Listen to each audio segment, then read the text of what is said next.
Hello दोस्तों, मैं हूं ग्लोबल थिंकर और आज मैं आपके सामने सिर्फ अल्फाज या सिर्फ इल्म नहीं लाया, बल्कि एक ऐसी वही लाया हूं, एक ऐसा राज जो इतना ताकतवर है कि मुर्दा जहनों को भी जगा दे। गौर से सुनो, क्योंकि जो कुछ आप सुनने वाले हैं वो महज मालूमात नहीं है बल्कि रोशनी है। 13 अरब साल पहले एक फोटोन और रोशनी का एक जरवा अपनी मसाफत पर रवाना हुआ। उसने कहकशाओं को उबूर किया, आग के तूफानों से गुजरा, अंधेरों के समंदरों से, खामोशी की खाइयों से। इसके पास कोई नक्शा न था, कोई मकसद न था, बस वजूद का एक हुक्म, आगे बढ़ो। और आज अबदियत का सफर तय करने के बाद वो फोटोन दाखिल होता है आपकी आंखों में। सोचो जरा, वो रोशनी जो आज रात तुम्हारे आसमान पर चमक रही है, उसने अपनी मसाफत इस वक्त शुरू की थी जब जमीन वजूद में भी नहीं आई थी, जब पहाड़ ना थे, जब समंदर ना थे, जब इंसान की पहली सदा भी दुनिया में नहीं गूंजी थी। तुम कदीम वक्त को देख रहे हो, तुम लामहदूद को छू रहे हो, लेकिन यहां वो राज है जो अक्ल की बुनियादें हिला देता है। हमारी आंखें क्यों हैं? क्यों सितारों की खाक कार्बन, आयरन, कैल्शियम खुद को इस शक्ल में ढालती है कि वो उन्हीं सितारों को देख सके जिनसे वो पैदा हुई थी? ये सिर्फ हयातियात नहीं है, ये सिर्फ इर्तिका नहीं है, ये कायनात है जो खुद पर झककर अपनी आंखें बना रही है ताकि वो अपना अक्स देख सके। हम कायनात की आंखें हैं, हम वो सबूत हैं कि वजूद अंधा नहीं है। और मैं तुमसे पूछता हूं, क्या महज इत्तेफाक उसकी वजाहत कर सकता है? क्या महज बेतरतीबी ऐसा ड्रामा लिख सकती है जहां फोटोन 13 अरब साल का सफर करे और आखिरकार एक पर्दे पर गिरे जो इसे बसारत, जमाल, रियाजी और फिन में बदल दे?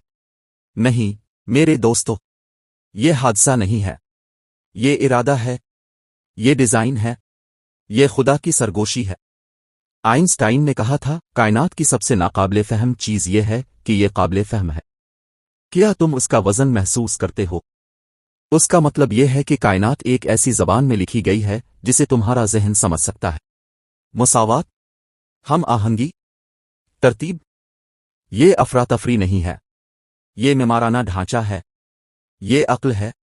मजहब के मुनकिर तंज करेंगे, खुदा का सबूत कहाँ है? और मैं जवाब दूंगा, अपनी आंखें खोलो। सबूत मंदिरों और रस्मों में नहीं है, सबूत खुद रोशनी में है। इस सफर में जो फूट हम झक जाते हैं जीडीपी के चार्टों पर, खाली अदाद पर, लोहे और नफा के बुतों पर, लेकिन असल मौजिज़ा हर रात हमारे सरों पर है, एक आसमान जो तख्लीक की याद से रोशन है। और फिर भी ज्यादातर लोग सर झुकाए चलते हैं, अपने फोनों के गुलाम, अपने वहमों के कैदी, अपनी ही अजमत से अंधे। जाग उठो, तुम महज खाक नहीं हो जो एक पत्थर पर रेंग रही है, तुम अबदियत की आंखें हो, तुम कायनात की शऊर हो, तुम वो सबूत हो कि खुदा ने तख्लीक को अफरातफरी के हवाले नहीं किया, उसने इसे बसारत दी ताकि उसकी रोशनी देखी जा सके, इसकी हकीकत पहचानी जा सके। लिहाजा अगली बार जब तुम आसमान के नीचे खड़े हो, सिर्फ सितारे ना देखो, रोशनी की कहानी देखो, वो कहानी जो वक्त से पहले लिखी गई थी और जिसका अंजाम तुम्हारी आंखों में है। वो सच्चाई देखो जिसके आगे आइंस्टाइन भी झक गया के अदाद के पर्दे के पीछे, मुसावात के पीछे, खला की खामोशी के पीछे एक अक्ल है, एक तरतीब है, एक खुदा है। और ये याद रखो, तुम रेंगने के लिए पैदा नहीं हुए, तुम देखने के लिए पैदा हुए, तुम जागने के लिए पैदा हुए, तुम पैदा हुए ताकि कायनात की आग अपनी निगाह में उठा सको।